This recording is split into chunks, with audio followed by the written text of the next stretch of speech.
वेड भाग 34. नीनाचं bank statement बघून श्रीने लगेचच साईराजला फोन फिरवला. कामात आहेस? साईराजने फोन उचलल्या श्रीने त्याला विचारलं.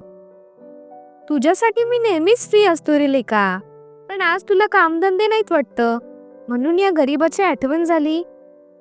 साईराजने नेहमीप्रमाणे मस्तीच्या सुरातच विचारलं. कामधंदे सांभाळून तुला फोन लावलाय, माझं काम आहे तुझ्याकडे. श्री म्हणाला. तू काही काम सांगायच्या आधी मी तुला माझं आजचं टाइम टेबल सांगतो. आज फुल डे मी बिझी आहे. ऑफिस सुटल्यावर हा तुझा साई राज बनून महिमाला पिकअप करायला तिच्या ऑफिस जवळ जाणार. तिथून आम्ही आमच्या लग्नाची शॉपिंग करायला जातो. लग्नाची शॉपिंग म्हणजे लग्नानंतरच्या शॉपिंगला जातो. बाहेर फिरायला जाणार, थोडं मॅचिंग करूयात असं महिमा म्हणाली आणि मला पण तिचं म्हणणं पटलंय, सो आम्ही जातोय. त्यानंतर डिनर करू. आफ्टर दॅट मी तिला घरी सोडेल आणि मग माझ्या घरी येईल. या सगळ्या प्रोसिजरला मला माझ्या मते 12:30 वाजतील, तेही रात्रीचे. साईराज म्हणाला. तू हे सगळं मला का सांगतोयस? श्रीने विचारलं. तू मला काम देतोयस म्हणून. नंतर असं नको व्हायला, तू मला काम सांगितलं आणि मी कारणं दिली. साईराजने उत्तर दिले. मी तुला काम वगैरे सांगणार नाहीये. श्री म्हणाला. मग आता काय बोललास? साईराजने विचारलं. माझं तुझ्याकडे काम आहे असं बोललो, बट मी तुला कोणतंही काम करायला सांगणार नाहीये. श्री उत्तरला. असं कसं? साईराज मस्करीच्या मूडमध्ये म्हणाला. साई प्लीज यार, मी मस्तीच्या मूडमध्ये नाहीये. श्री चिडतच म्हणाला.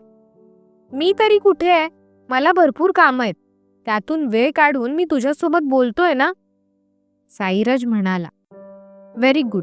आता मी जे काही विचारेल त्याचं खरं खरं उत्तर तुम्हाला सांगायचं. श्री म्हणाला. तुझ्यासमोर मी कधी खोटं बोलतो का? साईराजने विचारलं. आय नो दॅट, पण मला असं वाटतं की तू माझ्यासोबत खोटं बोललास. श्री म्हणाला. कधी, केव्हा, कुठे आणि कशाबद्दल? साईराजने विचारलं. फिल्मीगिरी बंद कर आणि मला खरं खरं सांग, 15 तारखेला मैथिली तुला भेटायला पुण्यात आलेली? श्रीने विचारलं. तू आज अचानक तिचं नाव का काढतोयस? ती भेटली का तुला? साईराजने विचारलं. मी तुला विचारलं तेवढं सांग ना, नको ते प्रश्न का करतोय? श्री थोडं चिडतच म्हणाला. तुला बोललो तर होतो मी. ती भेटली, मग तिचा दादा पण आलेला. साईराज म्हणाला. ती नक्की तुला भेटलेली? श्रीने विचारलं. हो रे लेका, मी तुझ्यासोबत खोटं बोलेल का कधी? आता तू अचानक तिचं नाव का काढलंस हे कळेल का मला? साईराजने विचारलं. तू माझी शपथ घेऊन सांग, 15 तारखेला मैथिली तुला पुण्यात भेटायला आलेली? श्रीने विचारलं. तुझी शपथ, 15 तारखेला मी आणि मैथिली भेटलो होतो. फक्त तीच नाही तर तिचा दादा सुद्धा आम्हाला भेटायला आला होता. साईराज म्हणाला. कुठे भेटलेली ती तुला? श्रीने विचारलं. आपल्या कपल्स बी कॅफेमध्ये. आमचं ठरलेलं कॅफे होतं ते, आणि मी तुला हे सगळं याआधी सुद्धा सांगितलंय. तरी तू तेच का विचारतोयस? काय झालंय? साईराज म्हणाला. साई, मला एक अर्जंट कॉल येतोय, मी तुला नंतर कॉल बॅक करतो. श्री विषय टाळतच म्हणाला. माझ्या प्रश्नाचं उत्तर देऊन तू कॉल ठेवतोयस. साईराजने ताकीद दिली. मला तुझ्या बोलण्यावर थोडा डाऊट वाटत होता, म्हणून मी विचारलं रे. बॉसचा कॉल येतोय मला, मी नंतर बोलतो. बाय.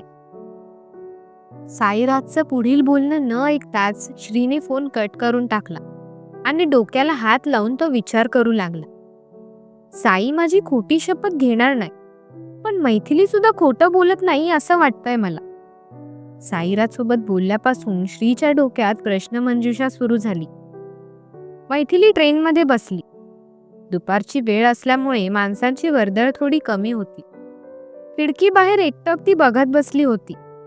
अधूनमधून डोळ्यांवरून हात फिरवण्याचं काम तिचं सुरू होतं. वनिषाचा तिला फोन येत असतो. नजरेसमोर मोबाईल धरत ती प्राणहीन नजरेने मोबाईल स्क्रीनवर दिसणाऱ्या वनिषाच्या नावाकडे पाहू लागली. फोनची रिंग वाजून तो शांत झाला. वनिशाचा कॉल उचलण्याचं धाडस तिला होत नव्हतं. अगला station Juinagar. Next station Juinagar. पुढील स्टेशन जुईनगर. ट्रेनमधील ती घोषणा ऐकताच ती बॅग पकडतच पळतच दरवाजाजवळ येऊन उभी राहिली. ट्रेन बाहेर पडताच झपाझप पावले तिने मामाच्या घराच्या दिशेने वळवली. दुपारच्या जेवणानंतर मामी वामकुक्षी घेत होती तर मामा दारातच बसून वर्तमानपत्रातली कोडी सोडवत होता. मैथिलीने बॅग तशीच टाकली आणि पळतच मामाजवळ जात त्याला मिठी मारली. त्याच्या मिठीत शिरत हुंदके देतच ती रडू लागली.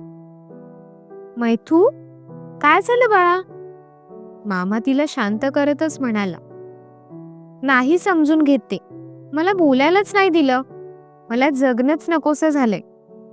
हुंदका आवरतच ती म्हणाली, ए बाळा, शांत हो बघू, आणि असं वेड्यासारखं अजिबात नाही बोलायचं. आज चल बघू तू. मामा तिची बॅग घेत तिला आत घेऊन आला. मैथिलीच्या आवाजाने मामी सुद्धा उठून बसली. मैथिली जे काही घडलं ते दोघांना सांगू लागली. सगळं ठीक होईल बाळा, जावई बापूंना राग येणं साहजिकच आहे, पण एकदा तुझं ऐकून घ्यायला हवं होतं. मामा नाराजी व्यक्त करतच म्हणाले. दादाला कळलं मग माझं काही खरं नाही. मैथिलीला येणारा हुंदका आवरतच म्हणाली, मी असताना तुला ऋषीला घाबरायची गरज नाही. या सगळ्याला तोच कारणीभूत आहे. मामा मैथिलीला धीर देतच म्हणाले, तू काळजी करू नकोस, आम्ही दोघे आहोत. आपण बघू यातून काही मार्ग निघतो का. प्रेमाने मैथिलीच्या केसांवरून हात फिरवतच मामी म्हणाली. मैथिली तिच्या मांडीवर डोकं टेकून निपचित पडून राहिली. इथे निनाद डोकं धरून हॉलमध्येच बसून असतो. विचार करण्याची क्षमताच त्याची बंद झाली होती. जे काही घडलं हे सांगायला म्हणून त्याने स्वतःच्या बहिणीला फोन लावायला घेतला, पण नंतर लगेच कट करून टाकला. मोबाईल सोफ्यावर फेकत तो बेडरूममध्ये शिरला आणि बेडवर आडवा झाला. पण मैथिलीच्या काळजीने त्याला झोप सुद्धा येत नव्हती. एकटी कुठे गेली असेल ही? स्वतःशीच तो पुटपुटला. पुन्हा हॉलमध्ये येऊन त्याने मोबाईल हातात घेतला, पण मैथिलीला फोन लावायची हिंमत त्याची होत नव्हती आणि तिच्या काळजीने त्याला स्वस्थ सुद्धा बसवत नव्हतं. तोच समोरून मैथिलीच्या मामांचा कॉल त्याला आला.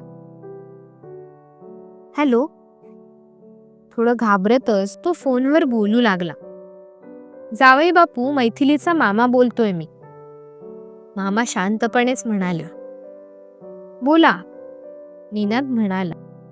मैथिली माझ्याकडे आलीये आणि जे काही घडलं ते तिने माझ्या कानावर घातलंय, पण एकदा तिचं ऐकून घ्या, मग तुम्हाला जो निर्णय घ्यायचा असेल तो मला मान्य असेल.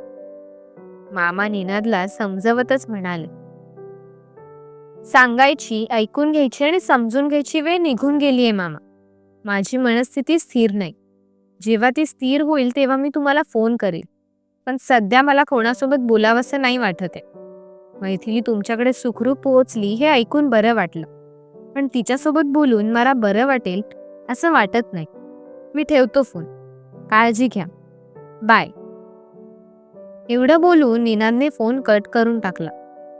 मैथिली निनादची समजूत काढण्यासाठी फोन करत होती, पण निनाद तिचा फोन उचलत नव्हता. संपूर्ण रात्र मैथिलीने निनादच्या आठवणीत घालवली. त्याच्या काळजीने तिला झोप लागत नव्हती. सकाळी घाई गडबडीतच ती घराबाहेर पडली. मैथू, घराबाहेर अजिबात जायचं नाही हं. एकतर तुला बरं सुद्धा वाटत नाहीये. आत ये बघू. मामी म्हणाली. मला वाटतंय ग बरं. निनाद ऑफिसमध्ये जायला निघाले असतील. मी भेटून बघते त्यांना. थोडा तरी राग त्यांचा शांत झाला असेल असं मला वाटतंय. मैथिली म्हणाली. मामीचं पुढे काहीही न ऐकता ती सरळ खोली बाहेर पडली. जवळपास तासभर आधीच निनादच्या ऑफिसजवळ येऊन ती बसली. श्री कारमधून बाहेर पडला. कारमधून बाहेर पडत ड्रायव्हरला तो काहीतरी सूचना देऊ लागला. गेट बाहेर उभी असलेली मैथिली त्याच्या नजरेतून काही सुटली नाही. तू इथे? तिच्याजवळ जातच त्याने तिला विचारलं. खूप छान खेळ खेळता येतो तुला. मैथिली रागातच श्रीला म्हणाली. श्री प्रश्नार्थी चेहऱ्याने तिच्याकडे बघतच राहिला. तिच्या नजरेवर दुःख, क्रोध आणि तिला होणाऱ्या वेदना झळकत होत्या. डोळ्यातून पाण्याच्या धारा वाहत होत्या. तिला मिठीत घेऊन शांत करावं असं काहीसं श्रीचं झालं होतं. पण त्याने स्वतःच्या भावनांना आवर घातला. का असं वागलास? मी काही नाही केलंय. तुम्ही सगळे मला का दोष देताय? मी माझ्या घरच्यांना पण समजावून सांगण्याचा प्रयत्न केला, पण त्यांनी सुद्धा नाही समजून घेतलं. खूप त्रास दिला. ज्याच्यासाठी मी माझं घरदार सोडून आली, त्याने सुद्धा माझ्यावर अविश्वास दाखवून मला घराबाहेर काढलं. मी त्याला तसं पण सगळं सांगणार होती, पण तू सगळं संपवलंस. मी तुला सांगितलेलं ना, ते फोटो तू बघतोयस तसे नाहीयेत. मग निनादनं ते फोटो दाखवायची काय गरज होती? आणि इतका राग की त्यांना तू डायरेक्ट प्रोजेक्ट मधून बाहेर केलंस. तुझा मित्र तर आधीच तुझ्यासोबत आणि माझ्यासोबत वाईट वागलाय. तू सुद्धा तसाच निघालास. मला त्रास देऊन काय भेटतंय तुम्हाला? मला दिलास तो दिलास, पण माझ्या नवऱ्याला सुद्धा मानसिक त्रास देतोयस. या सगळ्यात त्यांची काय चूक आहे? मैथिली अक्षरशः हुंदके देत श्रीला विचारू लागली.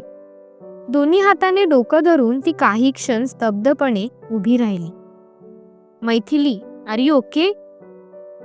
श्रीने घाबरतच तिला विचारलं.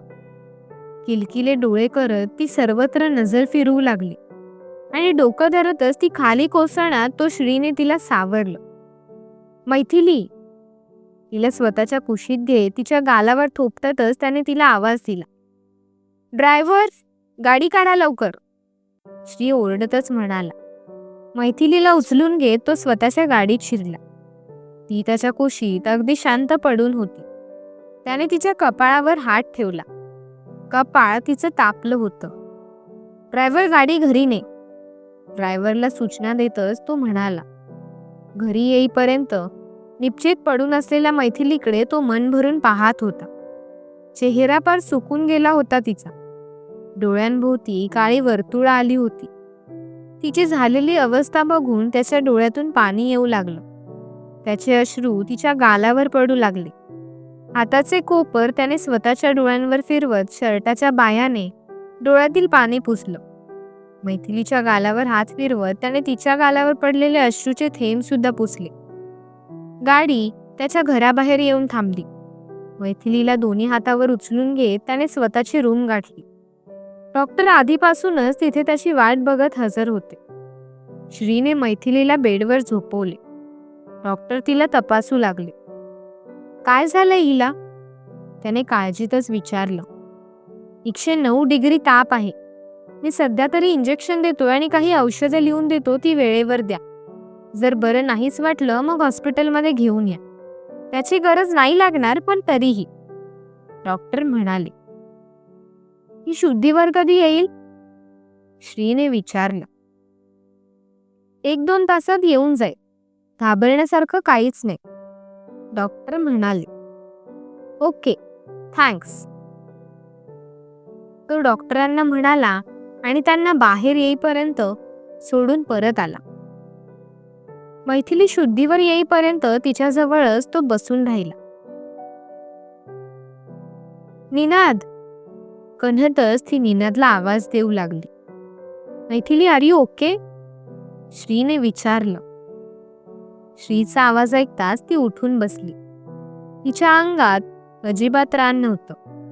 डोकं धरत ती स्तब्धपणे बेडवर बसून राहिली. पाणी. श्रीने पाण्याचा ग्लास तिच्या पुढ्यात धरला. रडतच तिने नकारार्थी मान डोलवली. प्लीज, प्रेमानेच तो तिला म्हणाला. तू खूप वाईट आहेस. मला नकोय तुझ्याकडून काय. माझा संसार तू उद्ध्वस्त केलायस. निनांना सुद्धा त्रास दिलाय. तुझं तोंड बघायची इच्छा सुद्धा नाहीये माझी. मला घरी जायचंय, मैथिली रडतच म्हणाली. आणि डोकं धरतच ती बेडवरून उठू लागली. जिच्यावर मनापासून प्रेम केलंय तिला त्रास होईल असं कधी वागेल का मी? बोलताना थोडा तरी विचार करून घेऊ तर मात्र. श्री शांतपणेच तिला म्हणाला. पूजेच्या दिवशी माझ्या घरी माझे आणि साईचे फोटो पाठवलेस. ते नीनाच्या हाती लागले नाही हे कळताच तू कामावर त्यांना फोटो दाखवलेस आणि वर बोलतोयस मी त्रास देईल असं वागेल का?